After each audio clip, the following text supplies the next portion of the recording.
अस्सलाम वालेकुम। अस्सलाम वालेकुम जी अपना नाम दसो। शादीन बोल रहा था शेखपुर तो। जी बिस्मिल्लाह, मौजू ते गल। मैं काफी देर में तेरा प्रोग्राम सुन रहा, मैं 2 मैसेज भी किया लेकिन तुसा जवाब नहीं दिता। अच्छा शायद नहीं, फिर कुछ प्रॉब्लम होनी है ਇਹਦੇ 'ਚ। अच्छा मैनू दसो कि मोहब्बत और कंप्रोमाइज।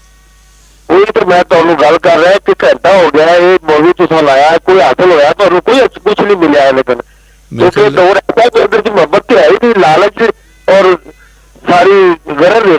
अच्छा कुछ भी नहीं है, रौला ही मुकाता है तुसी। पहले लोग कर गए जो कर गए, कोई टॉपिक रखो इस्लामी, कुछ दुनियावी, नमाज इस तरह रखो। जी जी जी जी।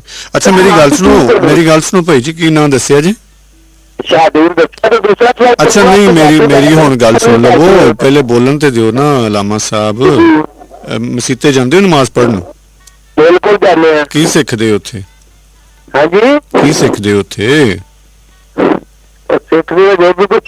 ओहो भाई जी मैनू दसो ना, मेरे आखिर तुसी पुछया, मैं तुहानू जवाब दे रहा ओहदा।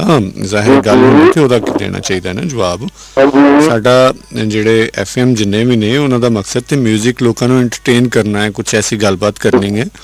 ते जिन्ने भी लोग आए उन्होंने गल कीती है, ते तुसी कल्ले अगर वेखो अच्छा ना लगे, बजाय एक बेहतरीन अमल हुंदा मेरी गल सुन लो, सुकून ना। अगर गल सुनना आ जाए ना बंदे नू, ते मसले बहुत सारे हल हो जाते हैं।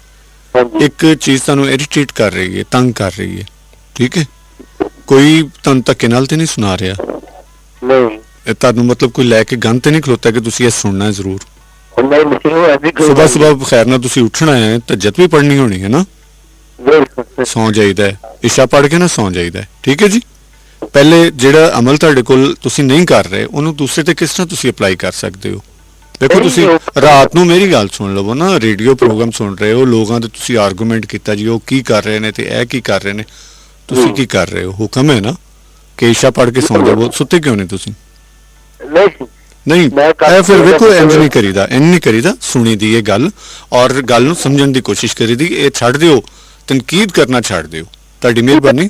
अपनी अपनी इसलाह वेखो, अपनी इसलाह करी दी, अपनी इसलाह करी दी, बहुत मेहरबानी, शुक्रिया।